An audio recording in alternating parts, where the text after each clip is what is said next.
ಅಂತ ಅದು ಹೇಳ್ಕೊಂತ ಎಲ್ಲರೂ ನದಿ ಹೋಗ್ತಾ ಇದ್ದಾರೆ. ಒಂದೊಂದೇ ಸ್ತೋತ್ರಗಳು ಏನೇನು ಬರುತ್ತೋ ಗುರುಗಳು ಹೋಗ್ತಾ ಇರ್ತಾರೆ, ಸುತ್ತಲೂ ಶಿಷ್ಯರು ಹೋಗ್ತಾ ಇದ್ದಾರೆ. ಅಲ್ಲಿಗೆ ಹೋಗ್ಬಿಟ್ಟು ಅಲ್ಲಿ ವಿಶೇಷವಾಗಿರ್ತಕ್ಕಂತಹ ಕಾವೇರಿ ನದಿ ಹತ್ರ ಕೂತ್ಕೊಂಡಿದ್ದಾರೆ. ಕೂತ್ಕೊಂಡು ಮೊದಲು ಮೂರ್ತಿಕಾ ಶೌಚವನ್ನು ಮಾಡಿಕೊಂಡು, ಮೂರ್ತಿಕಾ ಶೌಚ ಆಗ್ಬಿಟ್ಟು ಒಂದು ಗಂಟೆ ಅದೇ ಕಥೆ ಆಗ್ಬಿಡ್ತಾರೆ. ಬೇಡ, ಮೂರ್ತಿಕಾ ಶೌಚ ಅಂದರೆ ಕಾಲಿಗೆ ಕೈಗೆ ಎಲ್ಲಿ ಶಿಷ್ಟ ಹಚ್ಕೋಬೇಕು, ಇಷ್ಟೇ ಮೂರ್ತಿಕಾ ಇರಬೇಕು, ಮೂರ್ತಿಕೆ ಹೇಳ್ತಾ ಇರಬೇಕು. ಮೂರ್ತಿಕಾ ಅಂದರೆ ಮಣ್ಣು, ಬೇರೆ ಏನೇನಲ್ಲ. ಮಣ್ಣಿಗೆ ಮೂರ್ತಿಕಾ ಅಂತ ಸಂಸ್ಕೃತ ಕರ್ತಾರೆ. ಮೂರ್ತಿಕಾ ಶೌಚ ಅಂದರೆ ನಾವು ಬಹಿರ್ದೇಶ ಹೋದಾಗ ಕಾಲು ತಗೋಬೇಕಾದ್ರೆ ಮೂರ್ತಿಕೆಯನ್ನ ಸನ್ಯಾಸಿಗಳನ್ನೇ ಅಲ್ಲ, ನಾವು ಮಾಡುವ ಗೃಹಸ್ಥಾಶ್ರಮಿಗಳು ಅವರು ಕೂಡ ಮೂರ್ತಿಕೆಯನ್ನು ಹಚ್ಕೋಬೇಕು. ಹಚ್ಕೊಂಡು ವಿಶೇಷವಾಗಿರ್ತಕ್ಕಂಥ ಸ್ನಾನವನ್ನ ಕೈಯನ್ನು ತೊಳ್ಕೋಬೇಕು. ಈಗಿನ ಕಾಲದಾಗೆ ಲ್ಯಾಕ್ಸೋ ಪಕ್ಸೋ ಸೋಪ್ಗಳು ಬಂದವೆ. ಆಗಿನ ಕಾಲ ಯಾವ ಸೋಪೇ ಇರಲಿಲ್ಲ. ಮೂರ್ತಿಕೆನೇ, ಶುದ್ಧವಾದ ಮೂರ್ತಿಕೆನೇ ಕೈ ತೊಳೆಯೋದಕ್ಕೆ ಪ್ರತಿಯೊಂದಕ್ಕೂ ಉಪಯೋಗಿಸ್ತಾ ಇದ್ರು. ಅಂತಹ ಮೃತ್ತಿಕಾ ಶೌಚವನ್ನ ಆ ರಾಘವೇಂದ್ರ ಸ್ವಾಮಿಯವರು ಮಾಡ್ಕೊಂಡಿದ್ದಾರೆ. ಮೃತ್ತಿಕಾ ಶೌಚ ಅಂದ್ರೆ ಆಚಮನ ಅಂತ. ಸ್ನಾನವಾಗಕ್ಕಿಂತ ಆಚಮನ ಹೇಗೆ? ಸ್ನಾನನೇ ಮಾಡಿಲ್ಲ, ಬೇರೆ ಶುದ್ಧಿ ಆಗಿಲ್ಲ, ಆಚಮನ ಮಾಡೋದು ಹೇಗಂದ್ರೆ ಶ್ರೋತ್ರಾಚಮನ ಅಂತ. ಇಲ್ಲಿ ಗಂಗಾದೇವಿ ಇರ್ತಾಳೆ, ಆ ಗಂಗಾದೇವಿಯನ್ನ ಆಚಮನ ಮಾಡ್ತಕ್ಕಂಥ ಶ್ರೋತ್ರಾಚಮನ ಅಂತ ಹೇಳ್ತಾರೆ. ಅದರಿಂದ ಆಚಮನವನ್ನ ಮಾಡಿ ಆನಂತರದಲ್ಲಿ ಬ್ರಾಹ್ಮಣರಿಗೆಲ್ಲ ಕೂಡ ಶುಭಾಶಯದಲ್ಲಿ ಕೂತ್ಕೊಂಡು ಪ್ರಾತಃ ಸ್ನಾನವನ್ನ ಮಾಡ್ತಕ್ಕಂಥವ್ರಾದ್ರು, ಬೆಳಗ್ಗೆ ಸ್ನಾನವನ್ನು ಮಾಡ್ತಕ್ಕಂಥವ್ರಾದ್ರು. ಸ್ನಾನ ಅಂದ ತಕ್ಷಣ ನಮಗೆ ಸ್ನಾನ ಹೇಗೆ ಮಾಡಬೇಕು, ಸ್ನಾನ ಎಷ್ಟು ವಿಧ, ಸ್ನಾನಗಳು ಯಾವ್ಯಾವುದು ಅಂತಕ್ಕಂಥ ವಿಷಯನ ಸ್ವಲ್ಪ ತಿಳ್ಕೊಳ್ಳೋಣ. ಮಧ್ವಾಚಾರ್ಯರು ಒಂದು ಸಣ್ಣ ಗ್ರಂಥ ಬರೆದಾರೆ, ಸದಾಚಾರ ಸ್ಮೃತಿ ಅಂತ, ಬಹಳ ಚಿಕ್ಕದು. ಆ ಗ್ರಂಥ ಹೆಸರು ನೋಡಿ, ಸದಾಚಾರ ಸ್ಮೃತಿ. ಸದಾಚಾರ ಒಳ್ಳೆ ಆಚಾರವನ್ನ ಮಾಡುವಂತ ಒಂದು ಸ್ಮೃತಿ. ಮೊದಲೇ ಸ್ಮೃತಿ ಬೇರೆ, ಶ್ರುತಿ ಬೇರೆ. ಶ್ರುತಿ ಅಂದ್ರೆ ವೇದ, ಸ್ಮೃತಿ ಅಂದ್ರೆ ಪುರಾಣಗಳು, ಮಾಡಿರ್ತಕ್ಕಂಥ ಪುರಾಣಗಳು. ಆ ಸ್ಮೃತಿ ಅಂತ ಬರೆ, ಸದಾಚಾರ ಸ್ಮೃತಿ ಅಂತ. ಅಲ್ಲಿ ಒಂದ್ ಕಡೆ ಸ್ನಾನಂ ಕುರ್ಯಾತ್ ವಿಧಾನತಃ ಅಂದ್ರೆ ವಿಧಿ ಪ್ರಕಾರವಾಗಿ ಸ್ನಾನವನ್ನ ಮಾಡಬೇಕು. ಸ್ನಾನ ಕೂಡ ವಿಧಿ ಉಂಟಾ? ಹೌದು, ಸ್ನಾನ ಕೂಡ ವಿಧಿ ಉಂಟು. ಏನಪ್ಪ ಅಂದ್ರೆ ಅತಿನೀಲ ಘನಶ್ಯಾಮೋ ನಿಲಿನಾಯಂತ ಲೋಚನಂ. ನಾವು ಬೆಳಗ್ಗೆ ಎದ್ದ ತಕ್ಷಣ ಸ್ನಾನ ಮಾಡಿ ಸ್ವಲ್ಪ ಸಮಯ ಬಿಡ್ತಾರೆ. ಅದಕ್ಕೆ ಧ್ಯಾನ ಸ್ನಾನ ಅಂತಿದೆ. ಕುತ್ಕೊಂಡ್ಬಿಡೋದು, ಧ್ಯಾನ ಮಾಡೋದು. ಯಾವ ರೀತಿ ಧ್ಯಾನ ಮಾಡಬೇಕು ಅಂದ್ರೆ ಕಣ್ಣು ಮುಚ್ಕೊಂಡು ಒಂದು 5 ನಿಮಿಷ ಕುತ್ಕೋಬೇಕು. ಕುತ್ಕೊಂಡು ಮನಸ್ಸಲ್ಲಿ ಏನ್ ಹೇಳ್ಕೋಬೇಕು ಅಂತ ಹೇಳ್ತೀನಿ, ಅದು ಕೇಳಿ. ಆಕಾಶದಲ್ಲಿ ಸೂರ್ಯ ಮಂಡಲ ಮಧ್ಯದಲ್ಲಿ ಸವಿತೃನಾಮಕ ಭಗವಂತನಿದ್ದಾನೆ, ಅವನನ್ನ ಸ್ಮರಣೆ ಮಾಡ್ತಾ ಇದ್ದೇನೆ. ಅವನು ಎಲ್ಲಾ ಮಂತ್ರಗಳಲ್ಲಿ ಕೂಡ ಹೊಗಳ್ಪಡ್ತಾ ಇದ್ದಾನೆ. ಎಲ್ಲ ಮಂತ್ರಗಳು ಕೂಡ ಸವಿತೃನಾಮಕ ಭಗವಂತನನ್ನೇ ಹೊಗಳ್ತಾ ಇದ್ದಾವೆ. ಮತ್ತು ಎಲ್ಲಾ ಗುಣಗಳಿಂದ ಯುಕ್ತನಾಗಿದ್ದಾನೆ, ಅನಂತ ಕಲ್ಯಾಣ ಗುಣಪೂರ್ಣನಾಗಿದ್ದಾನೆ, ಮತ್ತು ಅನಂತ ಸೂರ್ಯನಂತೆ ಬೆಳಕನ್ನು ಕೊಡ್ತಕ್ಕಂಥವನಾಗಿದ್ದಾನೆ. 4 ಕೈಯಲ್ಲಿ ಶಂಖ, ಚಕ್ರ, ಗದ, ಪದ್ಮ ಇವುಗಳನ್ನ ಧಾರಣೆ ಮಾಡಿದ್ದಾನೆ. ಮತ್ತು ಹುಟ್ಟಿರ್ತಕ್ಕಂಥದ್ದು ಪೀತಾಂಬರವಾಗಿರ್ತಕ್ಕಂಥದ್ದು. ಕಮಲದಂತೆ ಇರತಕ್ಕಂಥ ಕಣ್ಣುಗಳು ಉಳ್ಳವನಾಗಿದ್ದಾನೆ. ಪ್ರಸನ್ನ ನಗುಮುಖದಿಂದ ಕೂಡಿದ್ದಾನೆ. ಶಾಂತ ದೃಷ್ಟಿಯಿಂದ ನಮ್ಮನ್ನು ನೋಡ್ತಾ ಇದ್ದಾನೆ. ಈಗ ಸ್ಮರಣೆ ಮಾಡ್ಬೇಕಂತೆ. ಅನೇಕ ರತ್ನಗಳಿಂದ ಖಚಿತನಾಗಿದ್ದಾನೆ. ರತ್ನಕುಂಡಲ, ವನಮಾಲೆ, ಸ್ವರ್ಣ, ಹಸ್ತಾಭರಣ, ಭುಜಕೇಶ, ಕಿರುಗೆಜ್ಜೆ, ಕರ್ತಕಿರೀಟ ಇವನ್ನ ಎಲ್ಲ ಆಭರಣವನ್ನ ಹಾಕೊಂಡಿದ್ದಾನೆ. ಇದೆಲ್ಲ ಕುತ್ಕೊಂಡು ನಮ್ಮ ಮನಸ್ಸು ಅನ್ಕೋಬೇಕು ನಾವೆಲ್ಲ. ಅಷ್ಟೇ ಅಲ್ಲ, ಅವನ ಪಾದಗಳನ್ನ ಸ್ಮರಣೆ ಮಾಡ್ಬೇಕಂತೆ. ಧ್ವಜ, ಅಂಕುಶ, ವಜ್ರ ಮುಂತಾಗಿರ್ತಕ್ಕಂಥ ಲಕ್ಷಣಗಳಿಂದ ಯುಕ್ತನಾಗಿದ್ದಾನೆ. ಭಗವಂತನ ಪಾದಗಳು ಯುಕ್ತನಾಗಿದ್ದಾನೆ. ಅವನ ಪಾದಗಳಿಂದ ಹುಟ್ಟಿರ್ತಕ್ಕಂಥ ಗಂಗೆಯು ಆ ಪಾದದ ನೇರವಾಗಿ ನಮ್ಮ ತಲೆ ಮೇಲೆ ಬೀಳ್ತಾ ಇದೆ. ನಾವು ಅನ್ಕೋಬೇಕು ಅನುಷ್ಠಾನ. ಪರಮಾತ್ಮನ ಪಾತ್ರ ಹೋಗ್ತಕ್ಕಂಥ ಗಂಗೆ ನೇರವಾಗಿ ತಲೆ ಮೇಲೆ ತಲೆ ಯಾವುದು ಬ್ರಹ್ಮರಂಧ್ರ ಅಂತ ಇಲ್ಲಿರುತ್ತೆ. ಹೆಣ್ಮಕ್ಳು ಚೆನ್ನಾಗಿ ಗೊತ್ತಿರುತ್ತೆ. ಹುಟ್ಟಿದ ಮಗು ಇಲ್ಲಿ ಮೆತ್ತಗಿರುತ್ತೆ ನೋಡ್ರಿ, ಅದು ಮಗು ಬೆಳೆದಾಗೆಲ್ಲ ಅದು ಕೂಡ್ಕೊಳ್ಳುತ್ತೆ. ಬ್ರಹ್ಮರಂಧ್ರ ಅಂತಾರೆ. ಆ ಬ್ರಹ್ಮರಂಧ್ರ ಮಾರ್ಗದಿಂದ ನಮ್ಮ ದೇಹದೊಳಗೆ ನೀರು ಹೋಗಿದೆ. ಎಲ್ಲಾ ಕಡೆಯಲ್ಲೂ ಸಂಚಾರ ಮಾಡಿ ನಮ್ಮ ದೇಹವನ್ನ ಶುದ್ಧಿಗೊಳಿಸುವಂತ ಆಗಿದೆ. ದೇಹದೊಳಗೆ ಬಲಭಾಗದಲ್ಲಿರ್ತಕ್ಕಂಥ ನಾಡಿಗಳು ಗಂಗೆಯು, ಎಡಭಾಗದಲ್ಲಿರ್ತಕ್ಕಂಥ ನಾಡಿಗಳು ಯಮುನೆಯು, ಮಧ್ಯಭಾಗದಲ್ಲಿರ್ತಕ್ಕಂಥ ನಾಡಿಗಳು ಸರಸ್ವತಿಯು, ಎಲ್ಲಾ ನಾಡಿಗಳು 3 ಕೋಟಿ ತೀರ್ಥಾಭಿಮಾನ ದೇವತೆಗಳು. ಇದು ನಮ್ಮ ದೇಹವನ್ನ ಪರಿಶುದ್ಧಗೊಳಿಸ್ತಾ ಇದೆ. ಈ ರೀತಿ ಭಾವನೆ ಮಾಡಿಕೊಂಡು ಅದೇ ಸಮಯದಲ್ಲಿ ಮನಸ್ಸಿನಲ್ಲಿ ನಮಗೆ ತಿಳಿರ್ತಕ್ಕಂಥ ಮಂತ್ರವನ್ನ ಹೇಳ್ಬೇಕಂತ. ಇದಕ್ಕೆ ಧ್ಯಾನ ಸ್ನಾನ ಅಂತಾರೆ. ನೀರು ಮುಟ್ಟಂಗಿಲ್ಲ, ಕುಡಿಯಂಗಿಲ್ಲ, ಒಂದು 2 ನಿಮಿಷ ಕೂತ್ಕೊಂಡು ಭಗವಂತ ಈ ರೀತಿ ಧ್ಯಾನ ಮಾಡ್ಬೇಕಂತೆ. ಪ್ರತಿನಿತ್ಯ ಧ್ಯಾನ ಮಾಡಿದ್ರೆ ನಂತರದಲ್ಲಿ ಧ್ಯಾನ ಮಾಡ್ಬೇಕಾದ್ರೆ ಬಾಯಿ ಬಂದ್ರೆ ಯಾವ ಶ್ಲೋಕನೋ ಮಂತ್ರನೋ ಬಂದ್ರೆ ಅವನು ಕೂಡ ಆ ರೀತಿ ಹೇಳ್ಬೋದು. ಆ ನಂತರದಲ್ಲಿ ಅಪವಿತ್ರ ಪವಿತ್ರೋವ ಸರ್ವಾವಸ್ಥಾಂಗತೋ ವಿಭ ಯಸ್ಮರೇ ಪುಂಡರೀಕಾಕ್ಷಂ ಸಭಾಕ್ಯಾಭ್ಯಂತರ ಶುಚಿ. ಆ ರೀತಿ ಧ್ಯಾನ ಮಾಡೋದ್ರಿಂದ ಒಳಗಿನ ದೇಹ ಶುದ್ಧಿ ಆಗತ್ತೆ. ನೀರು ಸ್ನಾನ ಮಾಡ್ಕೊಂಡ್ರೆ ಹೊರಗಿನ ದೇಹ ಶುದ್ಧಿ ಆಗತ್ತೆ. ಆ ದೃಷ್ಟಿಯಿಂದ ಸ್ನಾನವನ್ನು ಮಾಡಬೇಕು. ಹಾಗಾದ್ರೆ ಸ್ನಾನದ ಅವಶ್ಯಕತೆ ಯಾಕೆ ಸ್ವಾಮಿ? ಸ್ನಾನವನ್ನು ಮಾಡಲೇಬೇಕಂದ್ರೆ ಅವಶ್ಯಕತೆ ಉಂಟು ಅಂತ ಹೇಳ್ತಾರೆ. ಏನು ಅವಶ್ಯಕತೆ ಉಂಟು ಅಂದ್ರೆ, ಅಗಮ್ಯ ಗಮನಾಸ್ತೇಯಾತ್ ಪಾಪೇಭ್ಯಶ್ಚ ಪ್ರತಿಗ್ರಹಾತ್ ರಹಸ್ಯ ಚರಿತಾತ್ ಪಾಪಾತ್ ಮುಚ್ಚತೆ ಸ್ಥಾನಮಾಚರೇತ್ ಮನಃಪ್ರಸಾದ ಜನನಂ ರೂಪ ಸೌಭಾಗ್ಯವರ್ಧನಂ ಶೋಕ ದುಃಖ ಸ್ವಪ್ನಹಂ ಸ್ನಾನಂ ಮೋಕ್ಷದಂ ಕ್ರಾದಕಂ ತಥಾ. ಯೋಗಿ ಯಾಜ್ಞವಲ್ಕರು ಅಂತ ಒಬ್ಬ ಋಷಿಗಳು ಅವರು ತಿಳಿಸ್ತಾ ಇದ್ದಾರೆ. ಏನಂತ ಅಂದ್ರೆ, ಅಗಮ್ಯ ಗಮನಾಸ್ತೇಯಂ, ಹೋಗಬಾರದೇ ಇರತಕ್ಕಂಥ ಸ್ಥಳದಲ್ಲಿ ಹೋಗಿ ಬಂದಿದ್ರೆ, ಏನಾದರೂ ಕದ್ದಿದ್ರೆ, ಕಳ್ತನ ಮಾಡಿದ್ರೆ, ಮತ್ತು ಪಾಪ ಮಾಡಿರ್ತಕ್ಕಂಥವರಿಂದ ದಾನ ಸ್ವೀಕಾರ ಮಾಡಿದ್ರೆ, ಗುಟ್ಟಾಗಿ ಏನಾದರೂ ಪಾಪವನ್ನು ಮಾಡಿದ್ರೆ, ಇಂತಹ ಪಾಪಗಳು ಮಾಡಿದ್ರೆ ಅಂಥವರ ಮನಸ್ಸು ನೈರ್ಮಲ್ಯವಾಗಬೇಕಾದ್ರೆ ಬೆಳಗ್ಗೆ ಎದ್ದು ಸ್ನಾನ ಮಾಡಲೇಬೇಕು. ಅಷ್ಟೇ ಅಲ್ಲ, ಸ್ನಾನ ಕೂಡ ಸಕಾಲ ಕಾರ್ಯವಾಗಿರಬೇಕು. ಸ್ನಾನ ಯಾವಾಗ ಮಾಡ್ತಿದ್ರೆ ಪ್ರಾತಃ ಕಾಲದಲ್ಲೇ ಸ್ನಾನವನ್ನು ಮಾಡಬೇಕು ಅಂತ ಹೇಳ್ತಾರೆ. ಪ್ರಾತಃ ಸ್ನಾನ ನಿತ್ಯ ಸ್ನಾನ. ಯಾಕಂದ್ರೆ ಸ್ನಾನ ಮಾಡೋದು ವಾರಕ್ಕೊಂದ್ಸರಿ ಏಕಾದಶಿ ಮಾಡ್ತಾರೆ, 15 ದಿವಸಕ್ಕೊಂದ್ಸರಿ. ಏಕಾದಶಿ ಕೂಡ ನಿತ್ಯದು, ಸ್ನಾನ ಕೂಡ ನಿತ್ಯ ಸ್ನಾನ ಅಂತ ಹೇಳ್ತಾರೆ. ನಿತ್ಯದಲ್ಲಿ ಕೂಡ ಸ್ನಾನವನ್ನು ಮಾಡಬೇಕು. ಯಾವಾಗ ಅಂದ್ರೆ, ರಕ್ಷಾಲ್ಯ ದಂತ ಕಾಷ್ಟಂ ವೈ ಭಕ್ಷ ಇತ್ವಾಯತಾ ವಿಧಿ ಆಚಮ್ಯ ಪ್ರೇತೋ ನಿತ್ಯಂ ಪ್ರಾತಃ ಸ್ನಾನಂ ಸಮಾಚರೇತ್. ಕೂರ್ಮಪುರಾಣದಲ್ಲಿ ಮಾತನ್ನು ಹೇಳ್ತಾರೆ. ಏನಪ್ಪಾ ಅಂದ್ರೆ, ಅಸ್ನಾತಸ್ತು ದಿಯೋ ನಾಸ್ತು ಜಪಾಗ್ನಿ ಹವನಾದಿಶು ಪ್ರಾತಃ ಸ್ನಾನಂ ತದರ್ಥಂತು ನಿತ್ಯ ಸ್ನಾನಂ ಪ್ರಕೀರ್ತಿತಂ. ಅಂದ್ರೆ ಬೆಳಗ್ಗೆ ಹಲ್ಲು ಉಜ್ಜಿದ ಮೇಲೆ, ಮುಖ ತೊಳೆದ ಮೇಲೆ, ನಂತರದಲ್ಲಿ ಶೋತಾಚಮನ ಮಾಡಿದ ಮೇಲೆ ಸ್ನಾನವನ್ನು ಮಾಡಬೇಕು. ಸ್ನಾನ ಮಾಡಿದರೆ ಜಪ, ಹೋಮ, ಹವನ ಇವ್ಯಾವು ಕೂಡ ಮಾಡ್ಲಿಕ್ಕೆ, ಕರ್ಮಗಳು ಮಾಡಲಿಕ್ಕೆ ನಾವು ಅರ್ಹರಲ್ಲ. ಆದ್ರಿಂದ ಎಲ್ಲಾ ಕರ್ಮಗಳ ಮಾಡೋಕ್ಕೆ ನಾವು ಸ್ನಾನವನ್ನು ಮಾಡಲೇಬೇಕು. ಅದರಿಂದ ಸ್ನಾನ ಬಹಳ ಮುಖ್ಯವಾಗಿರ್ತಕ್ಕಂಥದ್ದು. ಆದರೆ ಬೆಳಗ್ಗೆ ಹೊತ್ತು ಸ್ನಾನ ಮಾಡಿದ್ರೆ ದೋಷ ಅಂತ ಕರೀತಾರೆ. ಬೆಳಗ್ಗೆ ಹೊತ್ತು ಸ್ನಾನ ಮಾಡಿದ್ರೆ ದೋಷ. ಯಾಕೆ ಅಂದ್ರೆ, ಲಾಲಶ್ಚೇದ ಸಮಾಕೀರ್ಣ ಶೇನ ಉದಿತಂ ಪುಮಾನ್. ಬೆಳಗ್ಗೆ ಎದ್ದಾಗ ದೇಹದಲ್ಲಿ ಜೊಲ್ಲು, ಬೆವರು ಅಷ್ಟೇ ಅಲ್ಲ, ಈ ದೇಹದಲ್ಲಿರ್ತಕ್ಕಂಥ 9 ನವ ರಂಧ್ರಗಳಲ್ಲಿ ಅನೇಕವಾಗಿರ್ತಕ್ಕಂಥ ಬೆಳಗ್ಗೆ ಸಾಯಂಕಾಲದಾಗ ಎಲ್ಲ ಇದಾಗಿರುತ್ತೆ. ಬೆಳಗ್ಗೆ ನಾವು ಇದ್ದ ತಕ್ಷಣ ಶುದ್ಧವಾಗಿ ಸ್ನಾನ ಮಾಡಿ ತಲೆಯಿಂದ ಕೆಳಗೆ ಸ್ನಾನ ಮಾಡಿದ್ರೆ ದೇಹ ಶುದ್ಧಿ ಆಗುತ್ತೆ. ಇದು ಮೇಲ್ನೋಟದ ಶುದ್ಧಿ ಆದರೆ ಅಂತರ್ನೋಟದಲ್ಲಿ ಕೂಡ ಭಗವಂತ ಅನುಗ್ರಹದಿಂದ ಶುದ್ಧಿ ಆಗುತ್ತೆ. ಅದರಿಂದ ಸ್ನಾನವನ್ನು ಮಾಡಲೇಬೇಕು ಅಂತ ಅವ್ರು ತಿಳಿಸ್ತಾ ಇದ್ದಾರೆ. ಆಮೇಲೆ ಪ್ರಾತಃ ಸ್ನಾನದಲ್ಲಿ ಸತತಂ ಪ್ರಾತರುತ್ತಾಯ ದಂತಧಾವನ ಪೂರ್ವಕಂ ಆಚರೇತ್ ವಿಶ್ವಂ ಸ್ನಾನಂ ತರ್ಪಯೇತ್ ದೇವ ಮನುಷ್ಯಂ. ಜಾಬಾಲಿ ಋಷಿಗಳು ಹೇಳ್ತಾ ಇದ್ದಾರೆ, ಬೆಳಗ್ಗೆ ಹೊತ್ತು ಸ್ನಾನ ಮಾಡಿದ ಮೇಲೆ, ದೇವ್ರ ಪೂಜೆ ಎಲ್ಲ ಮಾಡಿದ ಮೇಲೆ ದೇವತೆಗಳಿಗೂ ಮನುಷ್ಯರಿಗೂ ತೃಪ್ತಿಪಡಿಸ್ಬೇಕಾದ್ರೆ ಬೆಳಗ್ಗೆ ಸ್ನಾನವನ್ನು ಮಾಡಲೇಬೇಕು. ಅಂದರೆ ದೇವ ಪೂಜೆ ಮಾಡಬೇಕಾದ್ರೆ ಸ್ನಾನ ಮಾಡಬೇಕು, ಪಿತೃಗಳಿಗೆ ತರ್ಪಣ ಕೊಡಬೇಕಾದ್ರೆ ಸ್ನಾನ ಮಾಡಬೇಕು. ಅದರಿಂದ ಸ್ನಾನ ಬಹಳ ವಿಶೇಷವಾಗಿರ್ತಕ್ಕಂಥದ್ದು. ಯಾವ ಸಮಯಕ್ಕೆ ಸ್ನಾನ ಮಾಡಬೇಕು ಅಂದ್ರೆ, ಚತಸ್ರೋ ಘಟಿಕಾಹ ಪ್ರಾತಃ ಅರುಣೋದಯ ಉಚ್ಯತೆ ಯತೀನಾಂ ಸ್ನಾನಕಾಲೋಯಂ ಗಂಗಾಂಬ ಸದೃಶಂ ಸ್ಮೃತಃ. ಇದು ನನ್ನ ವಾಕ್ಯ, ಮಧ್ವಾಚಾರ ವಾಕ್ಯ. ಆಚಾರ್ಯ ಮಧ್ವರು ಹೇಳ್ತಾ ಇದ್ದಾರೆ ಏನಂತ, ಸೂರ್ಯ ಉದಯಕ್ಕಿಂತಲೂ 4 ಗಳಿಗೆ, ಗಂಟೆ ಅಲ್ಲ 4 ಗಳಿಗೆ ಮುಂಚೆ ಅರುಣೋದಯ ಕಾಲ, ಸೂರ್ಯನ ಸಾರಥಿ ಅಂತ ಹೇಳಿದಲ್ಲ, ಆ ಕಾಲದಲ್ಲಿ ಗಂಗಾಜಲದಲ್ಲಿ ಅತ್ಯಂತ ಪವಿತ್ರವಾಗಿ ಸ್ನಾನ ಮಾಡಬೇಕು. ಇದು ಪ್ರತಿಯೊಬ್ಬ ಸನ್ಯಾಸಿಗಳಿಗೆ ಮುಖ್ಯವಾದುದು. ಪ್ರತಿಯೊಬ್ಬ ಸನ್ಯಾಸಿಗಳು ಕೂಡ ಆ ಸಮಯದಲ್ಲಿ ಸ್ನಾನ ಮಾಡಬೇಕು, ಅರುಣೋದಯದೇ ಮಾಡಬೇಕು. ಆಚಾರ್ಯರು ಮಾತಾಡ್ತಾರೆ ಮಧ್ವಾಚಾರ್ಯ, ಪೂರ್ವಾಂ ಸಂಧ್ಯಾಂ ಸ ನಕ್ಷತ್ರಾಣಂ ಉತ್ತರಾಂ ಸ ದಿವಾಕರಾಂ. ಬೆಳಗ್ಗೆ ಸಂಧ್ಯಾವನ ಮಾಡ್ತೀವಲ್ಲ ಬೆಳಗ್ಗೆ ಹೊತ್ತು, ಯಾವಾಗಪ್ಪ ಅಂದ್ರೆ ಸೂರ್ಯ ಉದಯ ಆಗೋದಕ್ಕಿಂತಲೂ ಪೂರ್ವದಲ್ಲಿ ಸಂಧ್ಯಾವನ ಮಾಡಬೇಕು.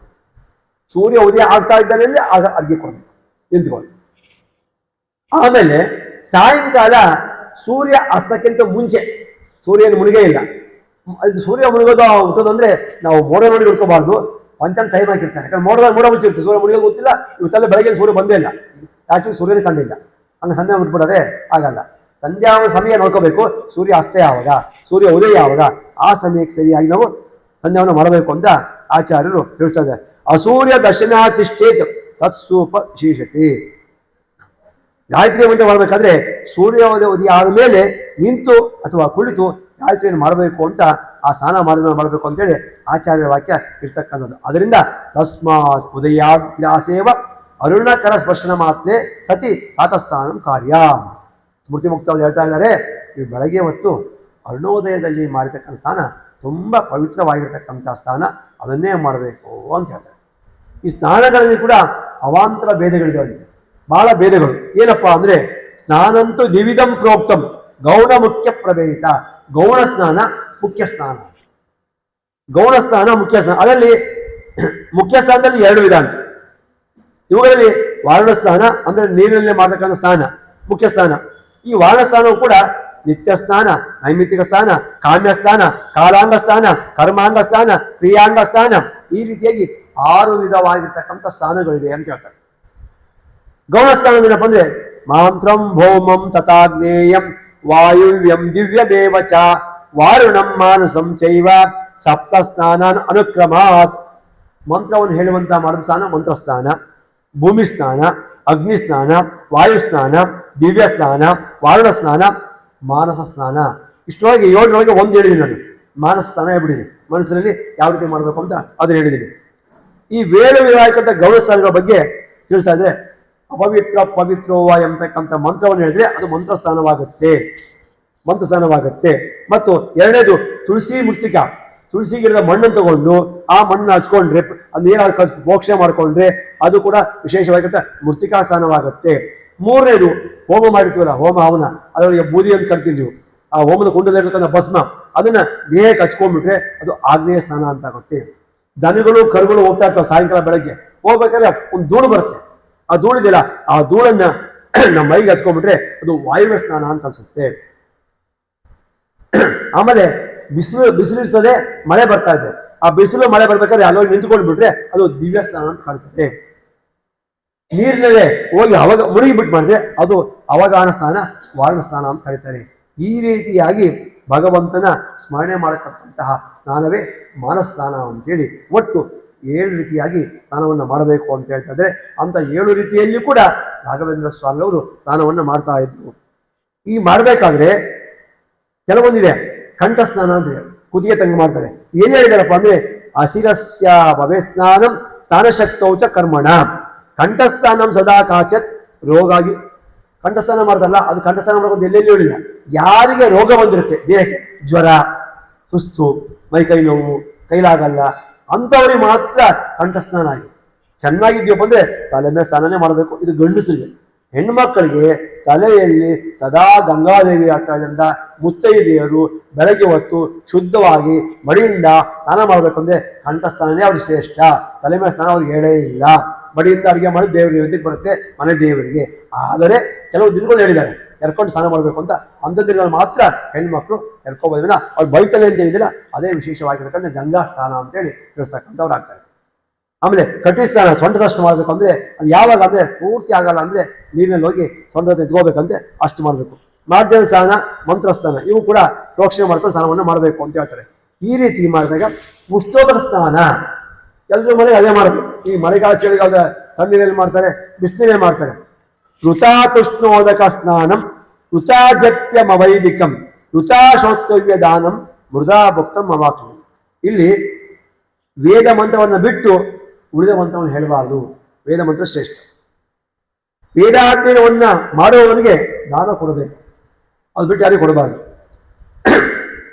ಒಬ್ಬನೇ ಕೂತ್ಕೊಂಡು ಊಟ ಮಾಡಬಾರ್ದು. ವಿಷ್ಣು ಸ್ನಾನವನ್ನ ಮಾಡಬಾರ್ದು. ಶಾಸ್ತ್ರ ಹೇಳ್ಬಿಟ್ಟಾರೆ ವಿಷ್ಣು ಸ್ನಾನ ಮಾಡಬಾರ್ದು. ಮುಂದೆ ಪೂರ್ತಿ ಕೇಳಿ. ಆಪಯೇವ ಸದಾ ಪೂತ ತಾಸಾಂ ಒಂದಿರು ವಿಶೋಧಕಂ. ಯಮವಚನ, ನೀರು ಯಾವಾಗಲೂ ಶುದ್ಧ, ನೀರನ್ನು ಯಾವಾಗಲೂ ಶುದ್ಧ ಹೀಗಿರ್ಬೇಕಾದ್ರೆ ಅದಕ್ಕೆ ಬೆಂಕಿ ಸ್ಪರ್ಶ ಮಾಡಿದ್ರೆ, ಬಿಸಿಲು ಕಾಸಿದ್ರೆ ಇನ್ನೂ ಶುದ್ಧಿ ಆಗುತ್ತೆ. ಆದ್ರಿಂದ ಎಲ್ಲಾ ಕಾಲದಲ್ಲಿ ಕೂಡ ಉಷ್ಣೋದಕವನ್ನು ಮಾಡಬಹುದು. ನಾನು ಮೇಲೆ ಹೇಳಿದೆ ಬಿಸಿಲು ಮಾಡಬೇಡ್ರಿ ಅಂತ, ಹೀಗೆ ಹೇಳ್ತಾ ಇದ್ದೀನಿ ಬಿಸಿಲು ಮಾಡು ಅಂತ. ನಾನು ಹೇಳಿದ್ದಲ್ಲ, ಅದು ಯಾಜ್ಞವಲ್ಕರ ವಚನ, ಇದು ಯಮವಚನ. ಇವರೆಲ್ಲ ದೊಡ್ಡ ದೊಡ್ಡ ಮಹಾಜ್ಞಾನಿಗಳು, ಸ್ಮೃತಿಕಾರರು. ಈ ವಚನ ತಗೋಂಗಿಲ್ಲ. ಇವೆರಡಕ್ಕೂ ಕೂಡ ಷಷ್ಟಿಂಶತ್ ವಚನ ಅಂತ ಒಬ್ಬರಿದ್ದಾರೆ, ಅವ್ರು ಹೇಳ್ಬಿಟ್ಟಿದ್ದಾರೆ ಏನಂತ, ಆಪ ಸ್ವಭಾವತೋ ಮೇದ್ಯಾಹ ಕಿಂ ಪುನರ್ ವನ್ನಿ ಸಂಯುತಾ ತೇನ ಸಂತ ಪ್ರಶಸ್ಸಂತಿ ಸ್ನಾನಂ ಉಷ್ಣೇನ ಬಾರಿನ. ನೀರು ಸ್ವಾಭಾವಿಕವಾಗಿಯೇ ಶುದ್ಧವಾಗಿರ್ತಕ್ಕಂಥದ್ದು, ಅಗ್ನಿಸ್ಪರ್ಶದಿಂದ ಅಧಿಕವಾಗಿಯೇ ಶುದ್ಧಿಯಾಗಿದೆ. ಹೀಗಿರ್ಬೇಕಾದ್ರೆ ಈ ಬಿಸಿಲಿನಿಂದ ಮಾಡೋದ್ರಿಂದ ತಪ್ಪೇನಿಲ್ಲ, ಮಾಡ್ಬೋದು ಅಂತ ಅವ್ರು ಹೇಳ್ತಾರೆ. ಹಾಗಾದ್ರೆ ಮಾಡಬಾರ್ದು ವಾಕ್ಯ ಸಮಾನ ಏನ್ ಮಾಡ್ತೀರಿ ಅಂದ್ರೆ ಅದು ಸಮಾನ ಹೇಳ್ತಾರೆ. ಆದಿತ್ಯ ಕಿರಣೈ ಪೂತಂ ಪುನಃಪೂತಂತು ವನ್ನಿನ ಆಮ್ರಾಟ ಮಾಧುರ್ಯ ಸ್ನಾನಂ ಯಶಸ್ತಂತು ಶುಭೋದಯ. ಇದು ಯಮವಚನ.